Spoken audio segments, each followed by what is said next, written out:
Hello everyone. Welcome to today's webinar on DTIA, Certified Threat Intelligence Analyst. And the topic that we have chosen over here is using the right threat modeling tools. Okay. My name is Saurabh Kohli. I'm a certified ethical hacker. I'll be the presenter over here. Okay. I have done various of the certifications with EC Council, like Certified Threat Intelligence Analyst, EC Council Certified Incident Handler, Certified EC Council Certified Security Analyst, and various other certifications that are related to the security domain. I have overall 8 years of experience in training as well as in industry. Uh, Sorry about that. Uh, I have uh, I have consulted various organizations on threat hunting and in implementing some controls and compliances out there. Okay, that's all about me for now. Okay, we'll just discuss about the threat modeling tools and threat intelligence. Okay, but before directly jumping into using the threat modeling tools, first we need to know what is threat intelligence. Okay, let me clear up the objectives for today's webinar and then we'll start. Okay. These are the objectives that we have. What is threat intelligence? First, we'll discuss what is threat intelligence, the benefits of threat intelligence, the life cycle of it, the kill chain methodology, you can say, or cyber kill chain methodology. Then we will discuss what is threat modeling, what is the process of threat modeling.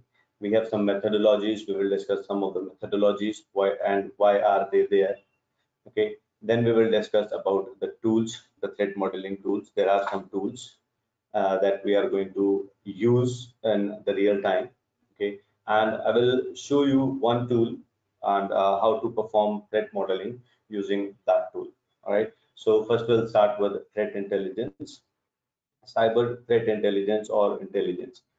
What is threat intelligence? The word comes the intelligence. Okay, intelligence is the collecting and processing the information about a competitive entity and its agents needed by an organization or group for its security and well-being. The definition says. Okay, there are three parts over here that I would like to focus on. First is collecting and processing the information, the first part. The second part is competitive entity and its agents. And the third part is needed by an organization or group for its security and well-being. Okay, first part is collecting and processing the information. Here, when we talk about intelligence, you cannot go directly and find out intel on anything. You just first need to collect the raw data. First, there is data. Then we analyze the data, we process the data together to collect some information out of it, and then we process that information to get the intelligence out of it. Okay, intelligence is totally different from data or information. It has to be analyzed or processed. The second part over here is the competitive entity and its agents. Okay, it's about the adversary, some kind of competitive enemy that we are collecting information and analyzing on. Okay, the third part is needed by an organization or group for its security and well-being. Okay, first thing I would like to make it clear that we are not going to perform cyber threat intelligence or threat intelligence for ourselves. Okay, we never do it for ourselves. We do it for someone else who needed to solve a problem or make a decision. All right. Then we come to cyber threat intelligence. Okay, we understood what is intelligence. Okay, we have to collect the information, we process the information to collect the to get the intelligence over there.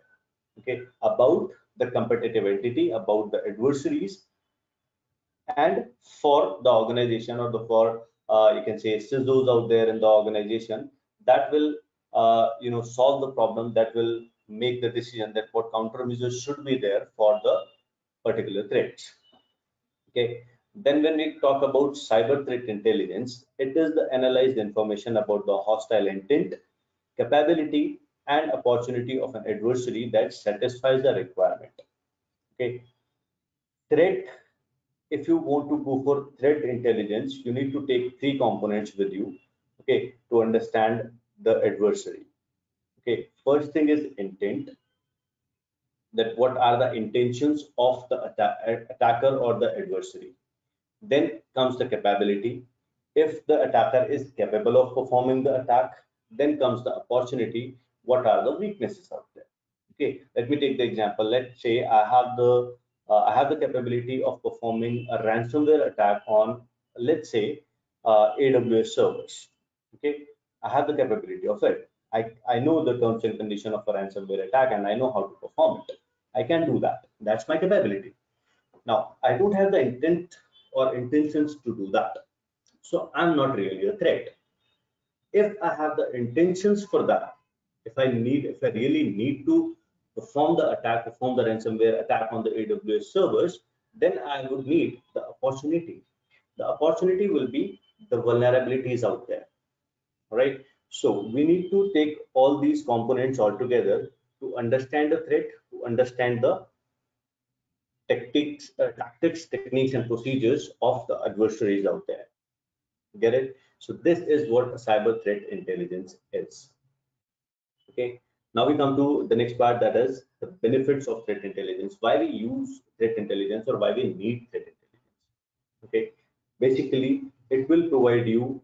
These are some points that why we need. These are the benefits. Okay. It provides you the greater insight into the cyber threats. Okay, you'll come to know about the current trends about the threats. Okay, what are the current cyber threats that are there in the market? Okay, how the adversaries are performing the attacks, how they are really going to do that, what are the intentions over there, what are the opportunities, means the what are the vulnerabilities over there. Okay, and what are the capabilities of the attacker? How exactly? Okay, what are the intentions that we need to collect? What are the opportunities, the vulnerabilities that we need to collect, and what are the capabilities, how actually they are doing that. Okay, if we know that, then it will help us to prevent our data loss by identifying the cause of data leakage through intelligence. Okay, through intelligence, we can see that what are the data leakage points over there in the organization. If the phishing campaign is being launched for the organization, if if the users are opening the phishing emails or the email attachments just like that. Okay, if the data is being leaked from the organization and how it is uh, happening. Okay, so we can prevent from those types of attacks or those type of data loss. Okay, it will also help you in incident response. Once we know the techniques, tactics, and procedures of the adversaries, okay, or once we know the threats out there, once we know the intentions or the opportunities out there, the vulnerabilities out there, we'll be ready to response, make a response plan. Okay, and we'll be ready to respond to the attacks whenever we want. Okay, in a proper way, so that the damage that the intent that attacker wanted to perform, okay, or provide give to the organization will be on a limit. Okay, then we come to conducting data analysis to identify exploitable data. Okay, we will conduct data analysis. Threat intelligence will help us to do that. We will conduct data analysis to identify the exploitable data. True, we need to find out the data that is exploitable. Okay, then we'll be ready to prevent that particular data, put the countermeasures behind that data so that exploitable data is there, but it is not really exploitable now. Okay, we have the countermeasures behind that. We have the defenses over there. Okay, then we can conduct threat analysis for detecting the advanced threats, or you can say advanced persistent threats. Okay, advanced persistent threats are the threats that if one system is compromised in the organization, okay, then adversaries or the attacker wants to get some more systems and use that system to get some more system, or compromise some more systems within the same network. Okay, using that system, using the pre-compromised system within the same network, and the compromised system, the first compromised system, the user of that particular system will not be able to is not aware about that particular threat. Okay, that if my system is being compromised or already compromised, and by my system some more systems are being compromised. That is advanced persistent threat. Okay, so when we go for threat analysis, we'll come to know about those threats also. Okay, by the help of backdoor, by the help of other malwares, attackers are really doing that. Okay, attackers can perform advanced persistent threat. Okay, so we need to detect it before it happens into the organization, or if it is happening, we'll be able to detect that. Okay. The next is sharing threat information to spread awareness. There are various of the communities out there, okay, various of the portals out there, okay, they will help you to get the information about the current trends, okay, current cybersecurity trends, current cybersecurity threats and attacks, okay. The information that we have collected by the threat intelligence on our organization, we will use that information and share it with the community out there, share it with the people out there, okay, so that the awareness about the new vulnerabilities that you have found, the new type of attack like the zero-day attack you have found, okay, the new threats you have found, you will be spreading that information, sharing that information, so that other organizations will also get benefit from that information. Okay, it will also help you. Threat intelligence also helps you to get the indicators of compromise, to identify the indicators of compromise. Now, what are the indicators of compromise? Indicators of compromise are the things that will let you know that if if the attack is there or not. Okay, I'm not talking about the incident response or incident handling. Okay, I'm talking about the things that you will realize that okay, this is the attack. Okay, like if if there are some processes that are not for the system or not allowed in the organization that are running in the and you can see in the task manager. Okay, so that might be the indicator of the compromise. Okay, you need to discover those indicator of compromise. You will identify those indicators of compromise with the help of threat intelligence. Okay, we can discover the TTP for the possible attack, for the new or upcoming attack. TTPs are the tactics, techniques, and procedures for the possible attack. Okay, we are doing the intelligence, we are getting the intelligence on the threats. Okay, we are performing the threat intelligence for the new threats. Okay, once the new threat is there, okay, we can try to perform the attack on our organization to see that how the attacker might be able to do that. Okay, what are the tactics that are required for that particular attack? What are the techniques that are required for the attack? What are the procedures that are required for the attack? Okay, now if we know those things, we'll be able to prevent from that, right? Then detecting breaches at early or initial stage, like I said, that it will help us in incident response. This is the thing that how it will help us in incident response. Any attack that is there or any breach that is there, okay, we'll be the first one to be notified, okay, with the help of threat intelligence. We, exactly not us, but the SOC analysts are there that will be the first one to detect the breaches at the early or the initial stage, so that the damage the attacker wanted to give to the organization will be the limited one. Okay, then it mainly focus on the most exploitable vulnerabilities and threats. Okay, now I don't think that I would like to explain this one because we have covered this thing. Okay, we know this thing that exploitable vulnerabilities are there. If the most exploitable vulnerabilities are there and most exploitable threats are there, okay, so we need to prioritize them. Okay, by the help of threat intelligence, we will prioritize all the vulnerabilities, all the threats that we have. Okay, according to the level of risk. Okay, that is the most exploitable one. If the most exploitable one is there, we'll respond to that immediately. Okay, the least exploitable will take care of that particular vulnerability a little bit later. Then the most exploitable one, right? So these are some of the benefits that we can have from threat intelligence. Moving ahead, for threat intelligence life cycle. Okay, there are 5 phases in threat intelligence life cycle. First one goes with planning and direction. Okay, second goes for collection, third is processing and exploitation, fourth is analysis and production, and fifth is dissemination and integration. Okay, now when we talk about planning and direction, this phase plan and set the requirements for all the other phases, that what we need to do, how we are going to perform threat intelligence. Okay, it will make the data collection plan, that how we are going to perform the data collection, how we are going to collect the data. Okay, why we are going to do threat intelligence, the requirements of threat intelligence will be defined over here. Okay, we will make a threat intelligence team over here. Okay, the team of intelligence, the team of threat intelligence analysts basically. Okay, over here. Okay, then we will direct to the team. Okay, to collect the information. Then we go to the second phase, that is collection of the information. Collection over here required to collect all the raw data. Okay, all the raw data, every raw data that is required for performing the threat intelligence. Okay, mostly the data that is required from the SIEM solutions that we can collect.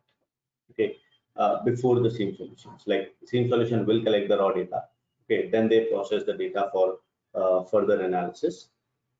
Okay, the raw data is the logs that we are going to collect from the firewalls, from the routers, switches, IDSs, IPSs, the servers out there, all the servers, the application server, the web server, the database server, the file server, the email server, okay, or any defense mechanism that we have implemented in the organization, they all generate the data, all generate the logs. So we will collect the data from that. Plus, we will collect the data from the open source intelligence. Okay, we have the sources out there, like OSINT is there. Okay, open source intelligence. We have human intelligence over there. We have imagery intelligence over there. We have measurement and signature analysis over there, intelligence over there. So we'll collect the data from all these sources as much as possible about the threats for an organization.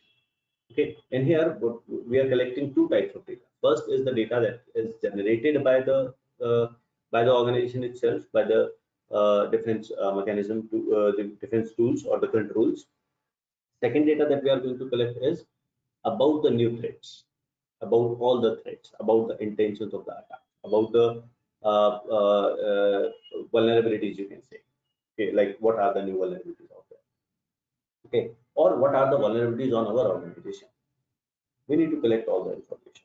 Once we have all the data, basically, not the information, but once we have all the data, then we will go for processing and exploitation, the third phase.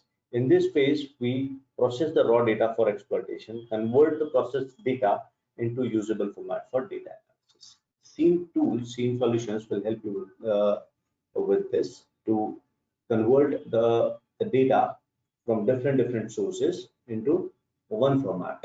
Okay, just an example. We are not going to use SIEM tools over here for threat intelligence. We have threat modeling tools for that, and the threat modeling tools will start from the phase 1 and phase 5.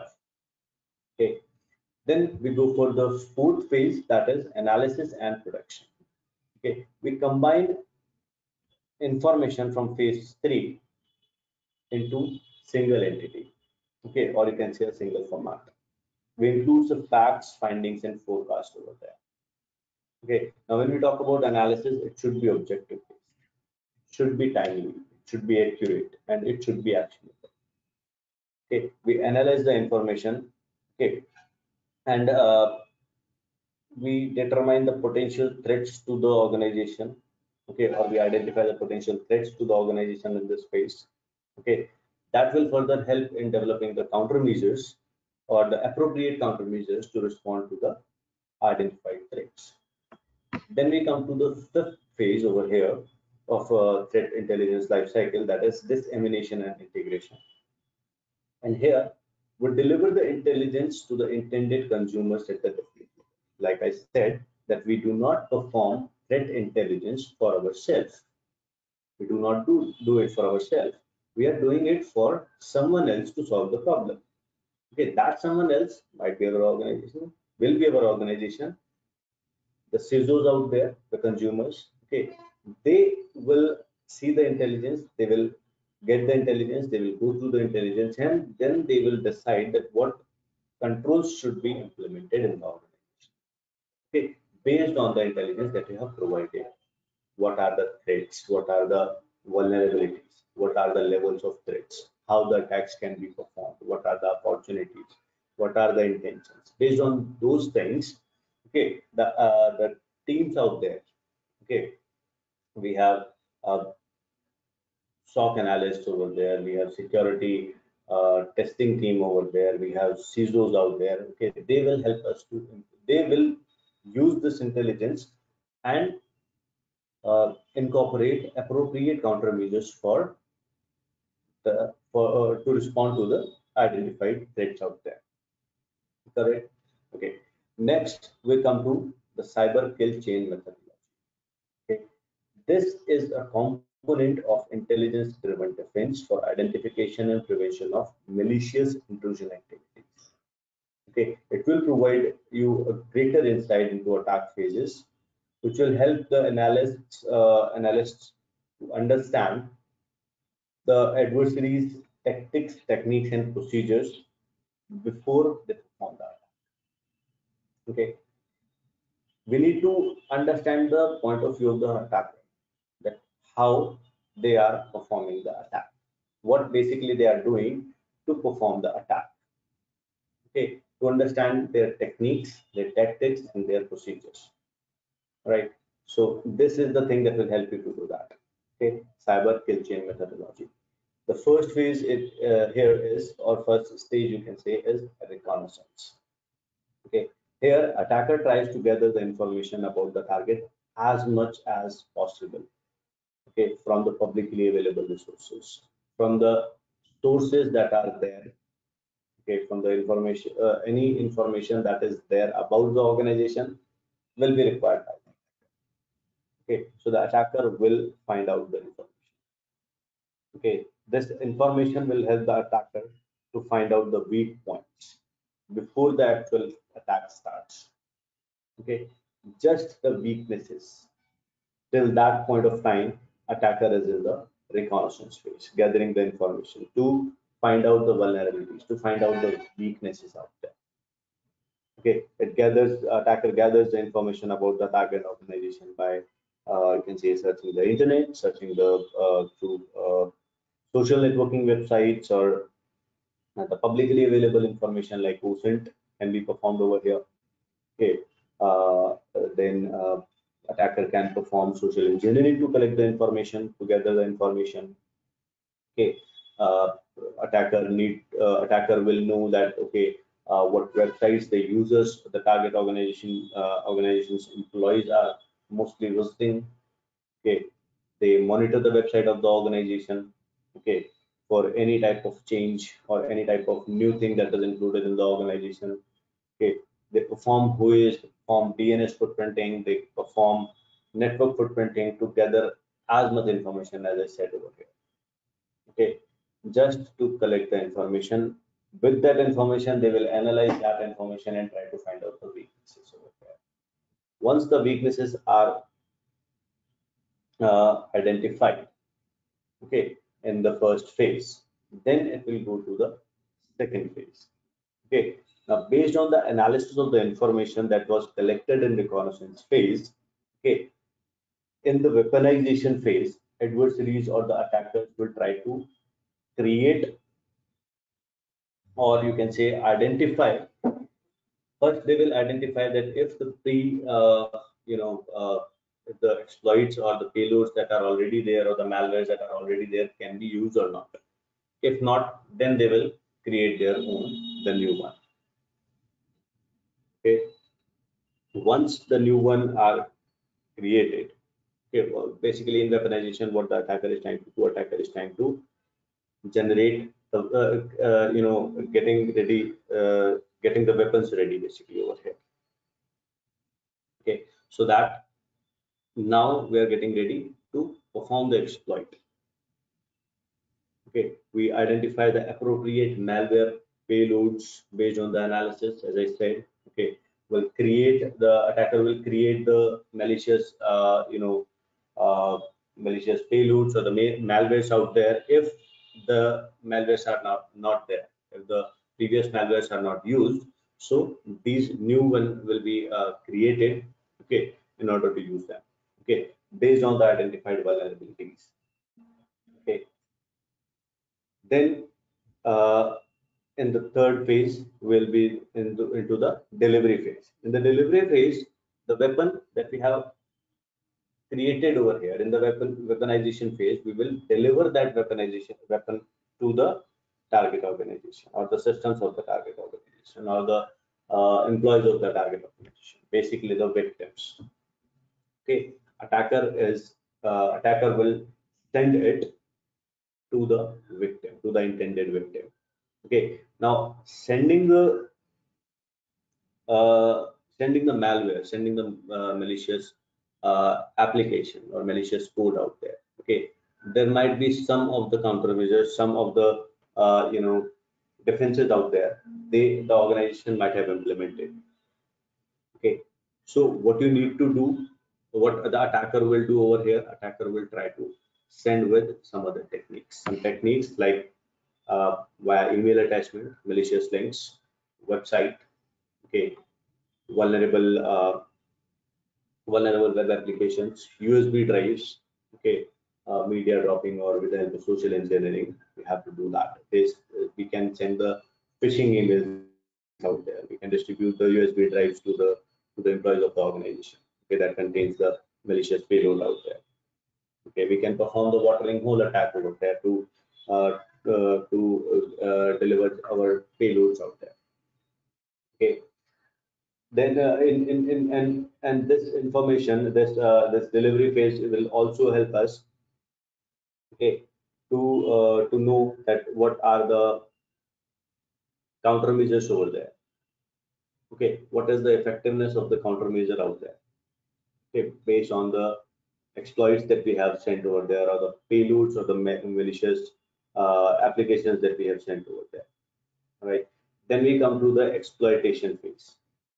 When we talk about exploitation, after the weapon is transmitted to the intended victim, exploitation triggers the adversary's malicious code to exploit the vulnerability in the operating system or application or the server on the target organization. Okay, in this stage, the organization may face threats such as authentication and authorization attacks, arbitrary code execution, physical security threats, and security misconfigurations. Okay, we basically exploit the software or the hardware vulnerability over there to gain the remote access on the target system. Okay, then we come to the fifth phase. Okay, that is installation. Okay, in installation, attacker downloads and installs the malicious software such as the backdoors over there into the system. Gain the remote access to the target system. Okay, leverage various methods to keep the backdoor hidden and running. Okay, attacker try to maintain access to the target system. Okay, so that if anything happens, if the system got restarted or the network got disconnected, attacker has the maintained access over there. Attacker can use the backdoor, attacker can use the remote access Trojan over there to get the access anytime the attacker wants. Okay, then the sixth phase is command and control. In this, attacker tries to establish a two-way communication channel between the victim system and the attacker's control server. Okay, it can use the channels such as the web communication, web traffic, or email communication, or the DNS messages. Okay, attacker can do this by applying the privilege escalation techniques over there to attack first to get the elevated privileges over there and then install some tools over there or use some techniques to create a channel over there so that the two-way communication is there. Okay, then attacker also try to hide the evidence of compromise okay, using techniques such as technography, okay, or encryption over there. Okay, then we come to the last part, actions on the objective. Here, the attacker will try to perform data exfiltration. Okay, to get the data, to download the data, to delete the data if the attacker wants, to disrupt the services or the networks if the attacker wants. Okay, the intentions of the attacker or the adversaries intentions will work on this phase in this phase. Okay, the action on the objectives. Okay, the intended goals basically. Okay, attacker can also use the systems, the compromised systems, for to launch the another attack. All right. So this is what cyber kill chain methodology. So we need to understand that how the attacker is going to perform the reconnaissance phase. What are the things that are required to perform the weaponization?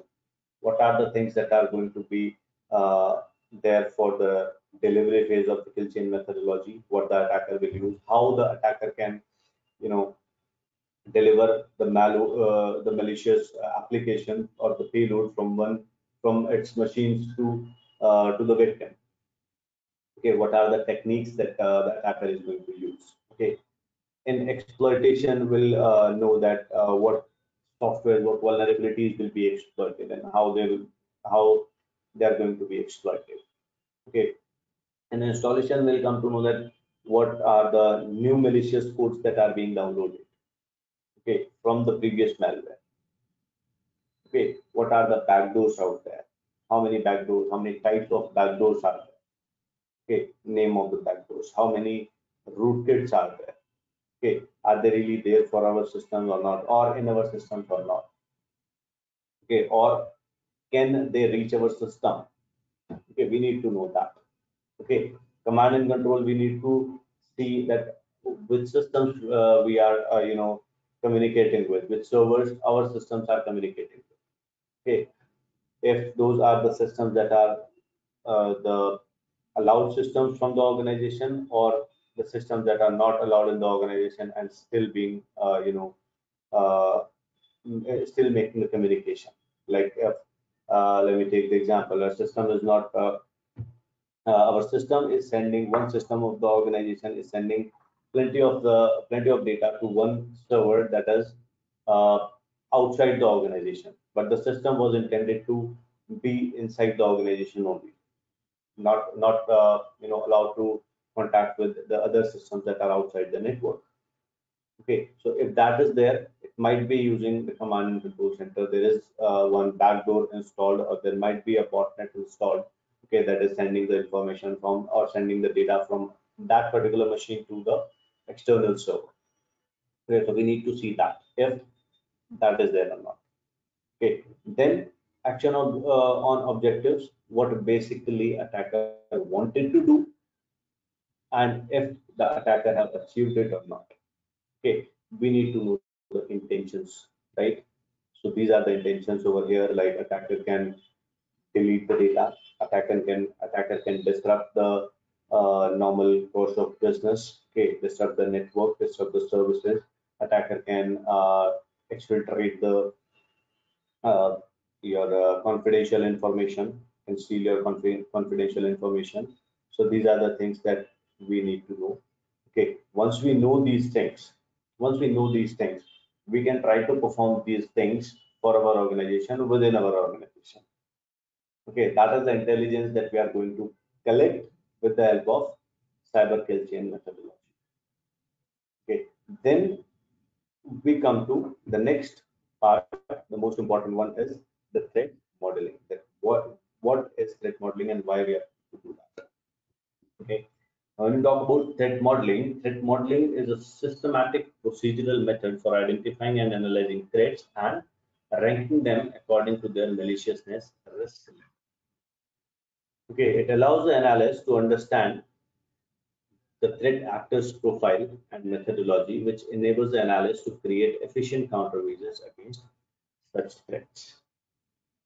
Okay, basically what we are doing in here, threat modeling, and threat modeling is not about, uh, it's about using the models to find the security problems, basically. Okay, using a model means abstracting away a lot of details to provide a look at a bigger picture rather than the code itself. We don't want to do that. Okay. It enables you to find issues and things you have not built yet. Okay. It enables you to catch a problem before it starts. Okay. It will help you to anticipate the threats that could affect you. Okay, so this is threat modeling. We are going to do that. Okay, we are going to collect the information where we need to identify that what are the threats. Okay, and how the threats can be can be mitigated. Right. Then we have some benefits over there. Okay, for threat modeling. Okay, first one is automatically update risk exposure. Okay, talking about risk exposure. Okay, the rapidly evolving threat landscape over here often introduce new attack surfaces. Okay, so we need to think about the new areas of risk. Okay, that are there for our organization. Okay, in the applications, or if you're going for the cloud-based deployment environment, then over there, if you are having IoT or embedded networks for them. Okay, for mobile networks, for computing endpoints, for industrial controls and other cybersecurity uh, systems or cyber physical systems. Okay, we need to see that what are the new attack surfaces out there. Okay, threat modeling will keep new and existing threat models current. Okay, the way in that way, any changes to the threat landscape or the IT environment can be monitored in the real time to determine if new attack surfaces have been introduced. Okay, this will provide accurate and up-to-date information on the risk exposure, right? Then we come to the second one, maintain accurate and up-to-date risk profile. Okay, now an, an accurate and up-to-date risk profile uh, highlights the risk exposure and the status of the cyber threats. Okay, and it will also allow organizations to pinpoint the threat sources. Okay, the information can be used to perform audits against security controls, implementing secure coding guidelines over there.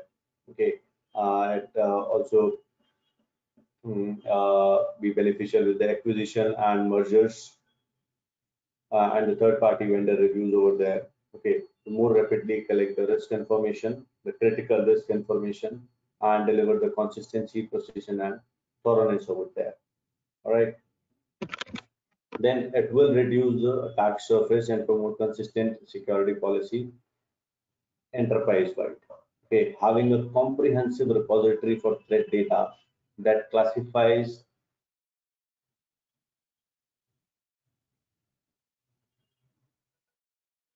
sorry about that. Having a comprehensive repository of a threat data that classifies threats by risk and maps them to security requirements. Right. So we need to see that what are the risks, what are the attack surfaces over there. Okay, it will automatically help us. Okay, to see the attack surfaces. Now we know what are the attack surfaces. Threat modeling will help you to reduce those attack surfaces. Okay, and when we say promote the consistent security policy enterprise wide. Okay, so we have the security policy in the organization. Okay, we'll continuously update it. Okay, in a consistent way, we'll update it so that our policy is there. Okay, that will help us in the whole enterprise. Okay, so that we will deal with the new threats in a secure way. Okay, if the risks are there, if the new threats are there, and we are ready for that. Okay, with the lower level of risk occurring. Okay, then we have the fourth part, that is mitigating risk enterprise wide. Okay, when we know what are the risks, we'll be able to mitigate those risks, right? We in the security policy will mention the we will mention that how we are going to use those controls against use those risks, and how we are going to control those risks. All right, and mitigate those risks. Okay, then produce a measurable security. Continuous threat modeling process enables you to measure and quantify the effectiveness of security initiatives, okay, by displaying vulnerability trends across release cycles. These trends help analyze the state of security and identify the most critical and persistent pain points. Okay, uh, basically what we are trying to show over here is we are going to perform the vulnerability management, and we are going to perform uh, we are going to see that what are the level of vulnerabilities basically, and the risks levels over there. Okay, accordingly, okay, like it says the produce measurable security means we need to we can categorize the vulnerabilities into the levels. Okay, that high vulnerability, critical vulnerability, medium vulnerability, low vulnerability. So we can produce the security over there accordingly, according to the vulnerabilities, with the help of this threat modeling. Okay, we can align the mitigation strategies with budget. Okay, we'll come to know that. Okay, what are the mitigation strategies first? Okay, with the threat modeling. Okay, once we know the threat modeling mitigation techniques with the help of threat modeling, okay, or the strategies out there, if we are able to if we able to build the you know mitigation strategy, then we can go for the budget and see that if our budget allows over there, then we can go in that budget. If the budget will not allow, then we'll have to find out some more techniques, some more more options. Okay, so that we mitigate with those threats, or mitigate with those risks. The basic goal is to mitigate with the risks over there. Okay, it doesn't matter. Budget will matter, but we'll have to take care of the other options so that budget will be there. Okay, according to the budget, we will do that. All right. Then the leverage real-time threat intelligence. Okay, being able to incorporate the real-world attack and real-world attack information from sources such as the MITRE Corporation, or NIST, the National Vulnerability Database, or Microsoft Vulnerability Research, or CVE details, or something like that. Okay, will we'll see what are the exploits based on that. Okay, once we know the once we know the attacks, once we know the vulnerabilities, once we know the exploits, so we'll take care of this these all things accordingly with the threat modeling, so that the risk that we are going to have, it will be less as compared to the risk that we, if we do not perform threat intelligence, or if we do not perform if we do not leverage it with if we do not leverage threat intelligence with threat modeling, then the risk will be there. Risk will be more. Okay, the real-time threat intelligence will give us the real-time vulnerabilities, the real-time risk, the real-time threats. So we'll take care of those real-time things with the real-time, response, right? Then we go for threat modeling process. Okay, when we go for threat modeling process, first is asset identification, second one is system characterization, third is system modeling, then threat determination and identification, then threat profile and attribution, then threat ranking, then threat information and documentation. Okay, these are the processes. Okay, one by one we are going to discuss all these things. Okay, first we need to identify our assets. What are the assets that we have? Okay, all the assets, all the critical assets mostly. Okay, we need to find out, this basically is the initial step to begin the threat modeling process, where the analyst identifies the organizational assets. From the attacker's point of view, we need to find out the main goal of the adversaries and the attackers. Okay, that why we will be attacked. Okay, first thing we need to know that. Once we know that, then how? Then we'll come to how. Okay, and once we know that why will be attacked, we'll come to know that on what basis, right? The on what assets we are going to be we can be targeted by the attacker. Okay, so we have to collect all the information about the assets. All the assets, basically, we need to identify that what are the critical one, what are the non-critical one. All right. Then we go for system characterization. The next step is to characterize the system by creating an architecture overview of the system. Okay, characterization of a system requires information gathering about the system, which helps the analyst to identify the specific areas that need to be addressed. Identify the data flows, the working of the application, the trust boundaries, the technologies, the external dependencies, the adversaries entry and exit points, the external and internal security nodes. Okay, and create a system diagram over there, or the system architectural diagram. Okay, then we go for system modeling. Okay, the third stage, and thus analyst observes the system architecture from the adversary point of view. Okay, understand the system thoroughly is the to understand the system thoroughly is the main objective of the modeling process.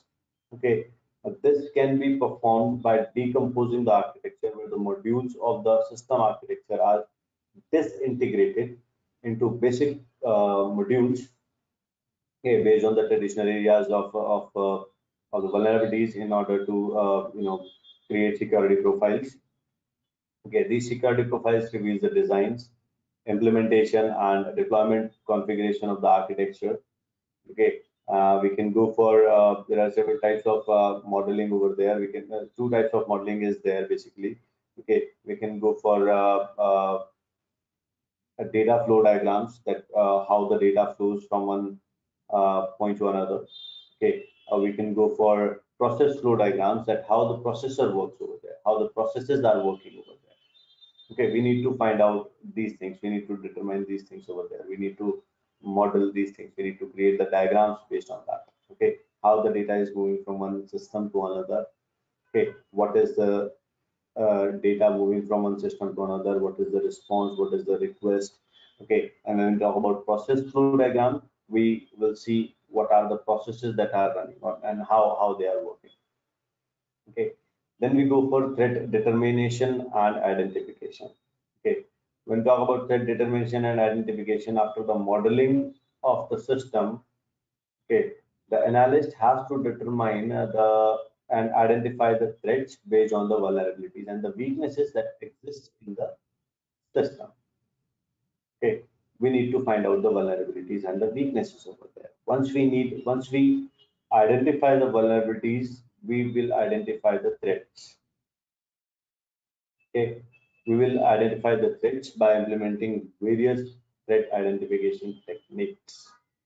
Okay, like if the attacker is trying to perform some attack, okay, and we can see from the logs or from the information that we have collected till now, then we can see that okay, attacker is are looking for computer lockdown sessions to perform, and we'll come to know that okay, if the attacker is looking for computer lockdown sessions, it means attacker is trying to perform the session hijacking attack.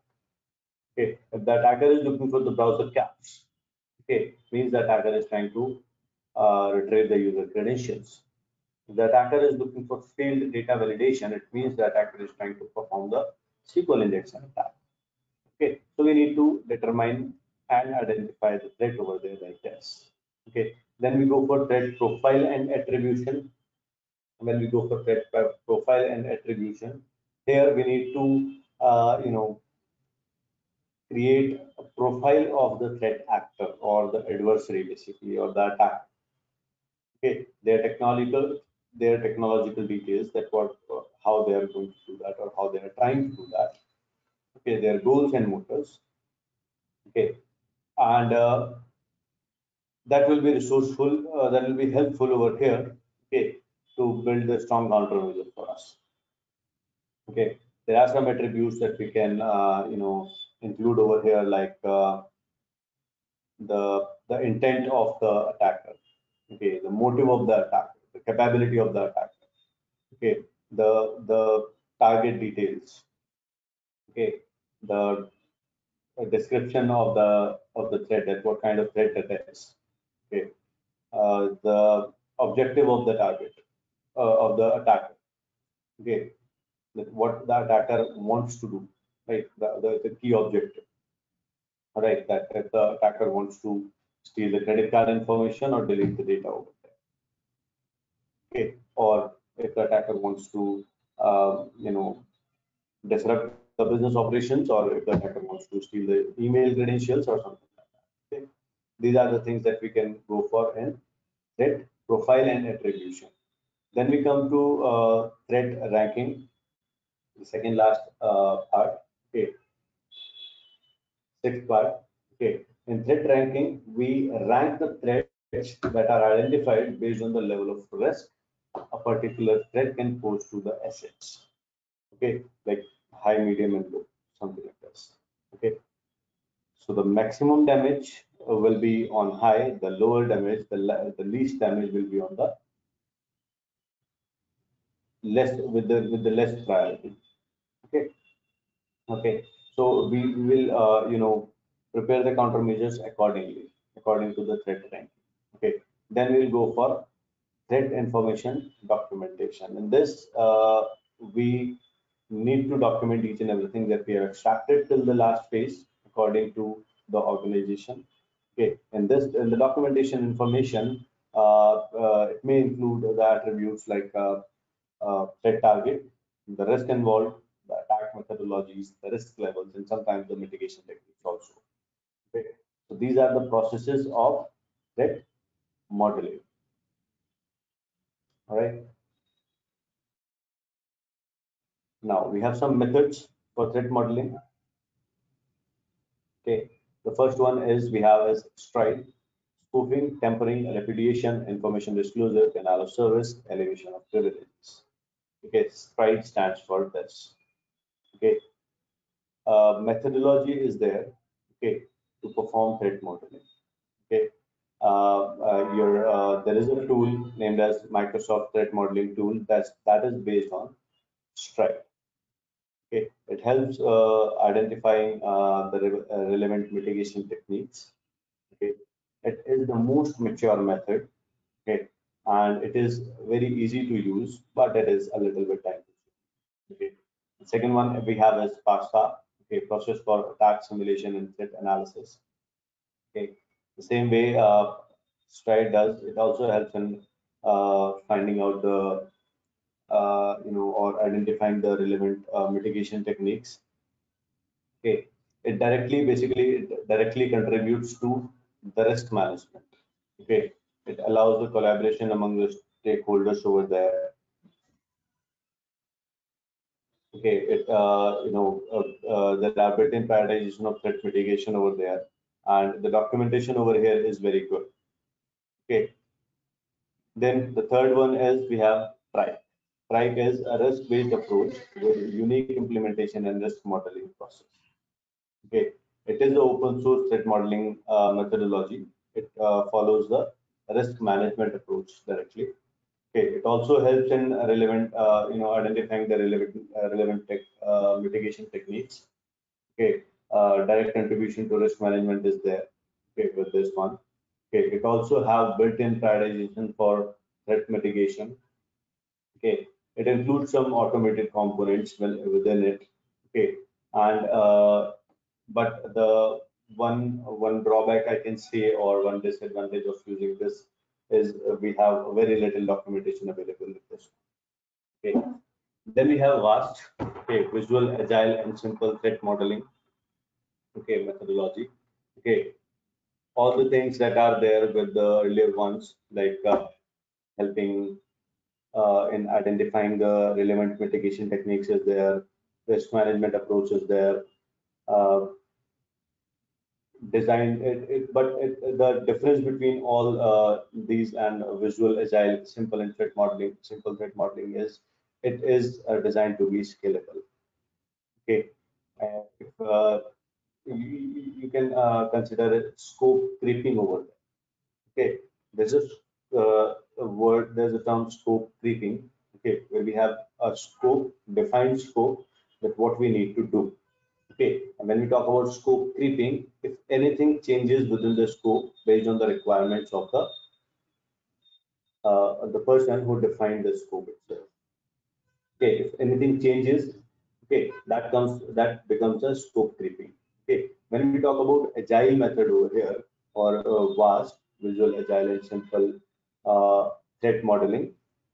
Okay, every other methodology is visual. Every other methodology, you can say it's simple. Okay, but agile means if the scope changes of the threat intelligence, of the threat modeling. So vast is the thing for that. Okay, the scalability over there. Okay, if anything changes, we're ready to implement the change at the same point of time that it is required to. All right, but the thing is, this also have very little documentation. Okay, then we come to Octave. It focused on assessing organizational or non-technical risks that may result from the breached information asset. Octave stands for Operationally Critical Threat Assets and Vulnerability Evaluation. Okay, it also contributes for the risk management approach. It also goes for the risk management approach in the general way, the non-technical one. Okay, it also collaborate among the stakeholders. It also provide consistent results when used continuously. Okay, it is time consuming as well as the documentation is very less over here. Okay, so these are the methodologies that we can imply in our organization for threat modeling. Okay, one of the tools that I'm going to present over here, okay, on threat modeling is Microsoft Threat Modeling tool that uses STRIDE methodology over here. Okay, we have some tools. OS Threat Dragon is there, Raindance is there, ThreatSpec is there, Paytm is there, Iris Risk is there, SD Elements, and 4CT is there. These are the threat modeling tools. Okay, when we talk about use the right threat modeling tools, first you need to identify based on the process of threat modeling. Okay, that how you are performing this process, how you are identifying your assets, how you are characterizing your systems, how you are making the system model over there, how you are determining and identifying the threats, how you are making the threat profile and with the help of attribution, how you are defining the ranks of the threats. Okay, or to do that, okay, first you need to plan. Okay, when you plan, okay, then you'll come to know about these things. Okay, there are some methodologies. According to the methodologies, we have the tools. Okay, like Microsoft threat modeling tools use STRIDE methodology. Okay, I'm going to show you that how it is used. Okay, and how we can use this threat modeling for our benefit in the organization. Right? Now, let me pause this presentation now, and we'll go and perform the task for you. Okay, the demonstration for Microsoft Threat Modeling tool. All right. So here I have installed Microsoft Threat Modeling tool. Okay, this is the interface that you will get over there. Okay, you have some options: create a model, open a model, getting started guide, create new template, or open a template. So I'm not going to do that. I'm just first I'll show you how to create a model. Okay, just a simple one. Then I'll show you I have one more model that is the demo that I have downloaded. Okay, I'll show you that how it actually works with the complex one. All right. So first I'll try to get that. Okay, there this when you click on create a model, okay, you'll get this page. Okay, this screen on the right hand side under stencils, you have some options over there. Okay, that you can include in the diagram over there. Okay, generate processes. Now, in system modeling, I told you that we have two types of modeling can be performed that we can perform. Okay, system models. Okay, in the third phase of thread modeling process. Okay, this one and system modeling. Okay, so in here we have two types. Okay, data flow diagram and process flow diagram. So we're going to go with the data flow diagram first. All right. When you go for the data flow diagram,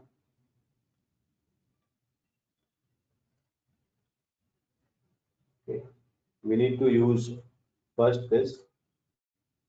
Okay.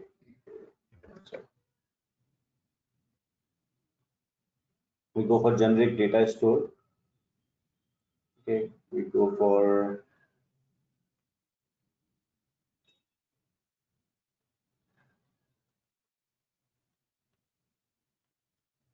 we can choose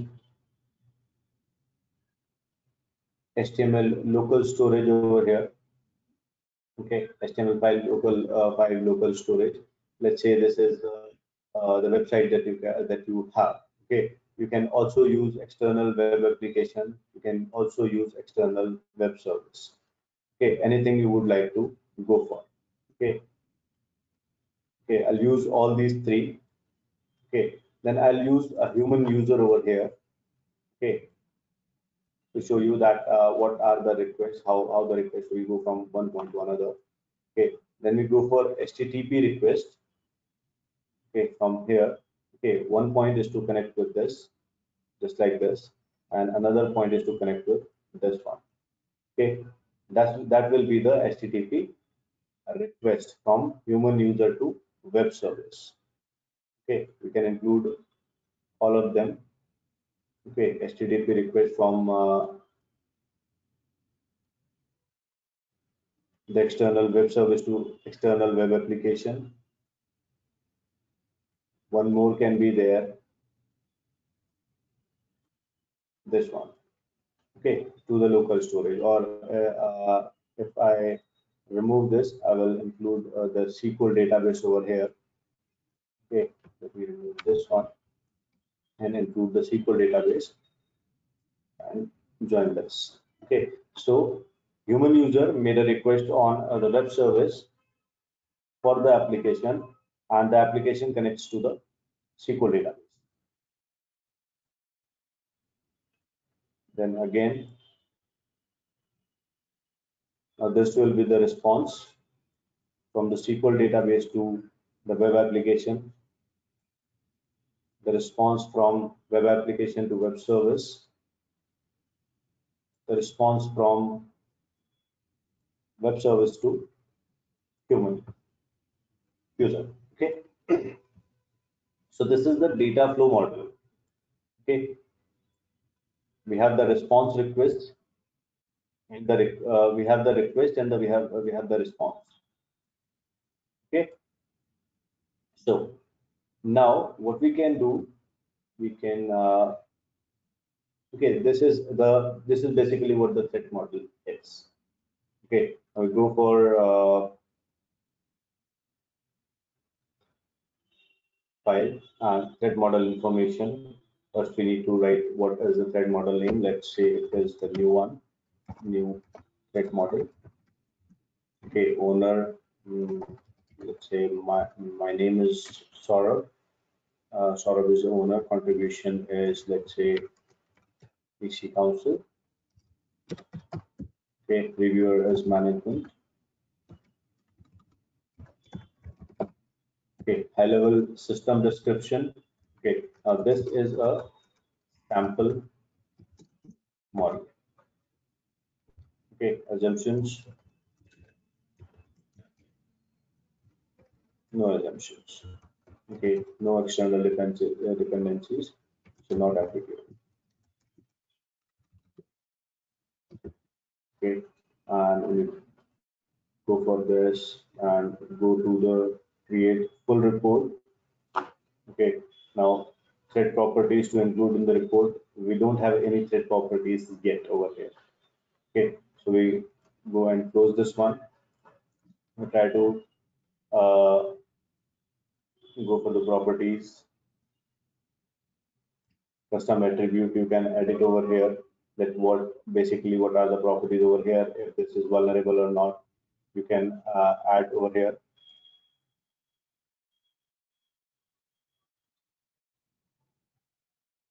And then you will go for it and generate the report. Okay, if you go to the desktop and create the report underscore new and save. Once it is saved, it will open in this. Okay, new threat model, owner, reviewer, contributors, sample model, no assumption, not applicable, threat model summary. 4 entities are there, but not started anything yet. Okay, interaction on HTTP is there.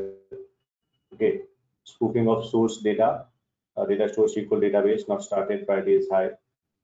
Okay, weak access control for a resource is there. Spoofing of destination data store SQL database, possible SQL injection vulnerability for SQL database, category for temporary. All right, I've not done anything. I've just included these 4 things over here. Okay, and the 4 requests. Okay, and it gave you the detail about that. Okay, and the spoofing of source data and source data store SQL database can be done. Okay, SQL database may be spoofed by an attacker, and this may lead to incorrect data delivered to external web application. Consider using a standard authentication mechanism to identify the source data store. Okay, improper data protection for SQL database can allow an attacker to read the information not intended to disclose for the disclosure review authorization setting. Okay, so these are the things that we can do. This is just the simplest one that I have made. Now I'll show you some complex one.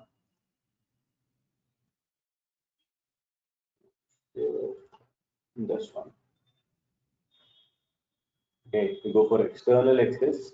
We have external user over here. A web application firewall is there. Trading web app is there, and the SQL database is there. And then we have this boundary also. Okay, the internet boundary and local DMZ boundary. This is the internet zone. This is the DMZ, and this is the local. This is the internal server. You can say. Okay, the request will go from this server to web application server, web application firewall. Then web application firewall will filter the request and send it to the web app. Web app will contact the SQL database, bring back the information from the SQL database, and then from web application, trading web application to web application firewall is the HTTP request. You can see that. Okay, and from web application firewall to the trading app is the HTTP request. Okay, these are the SQL requests, these are the HTTP requests, and these are the HTTPS requests. Okay, so there might be some things over there. Right. Then internal access, internal user is communicating with trading web application under HTTPS only. This is the office net and this is the internet DMZ. Okay, they can use internal user as well as accessing via Active Directory. Okay, then we have service access, partner service, and the trading web application they are working on HTTP. All right, when we go for the report over here, threat model information, you can say again complex model. Owner is Saurabh. Contributors are EC Council. Okay, reviewer is management. Okay, if the high-level system description or assumption or external dependencies, if you want to define over here, you can define. I would not like to do that. Okay, and go for report, create a full report. Then threat properties to include countermeasure, risk, and team. All. Create on generate report. Go for text tab and complex report and click on save. And it will open the complex one. Okay. 43 entities are being used over there. 1, 2, 3, 4, 5, 6, 7, something like that. Okay. External access diagram, we have 24 entities. Okay. Potential data repudiation by web application is there, repudiation category. Tempering category, potential lack of input validation for the web application. Cross-site request for the elevation of privileges. Elevating using impersonation, again, elevation of privilege. Elevating by changing the execution flow in the web application, again, elevation of privilege. XML, DTD, and XML processing, tempering. Missing XML validation is also tempering. Authenticated data flow compromise, tempering. Okay, for interaction and for HTTP authentication, data flow compromise can be tempering. Spoofing, repudiation. For SQL, we have tempering. We have information disclosure. We have denial of service, also data storage. Data flow sniffing, we have information disclosure. We have data store SQL, denies SQL database, potentially writing data, that is repudiation and all. So these are the things that we can have over here. Okay, with the help of Microsoft threat modeling tool. All right, it follows the STRIDE methodology. So this is the most mature one and the most used one. Okay, so I would like to suggest you all that you might go for this one. Okay, although you can choose whatever you want according to your organization and needs. All right. So this was it for the demo on Microsoft threat modeling tool. Okay, in this webinar, we have discussed about the threat intelligence and the benefits of it. We have discussed various parts of various phases of cyber threat intelligence lifecycle. We have discussed cyber kill chain methodology. Okay, the phases of it. Okay, we have discussed threat modeling and the benefits of threat modeling. We have discussed the threat modeling methodologies and some tools. Okay, we have performed threat modeling with Microsoft threat modeling tool. Right. Now, if you guys have any questions, you can raise your hand, and then we will end the session. Right. Thank you very much.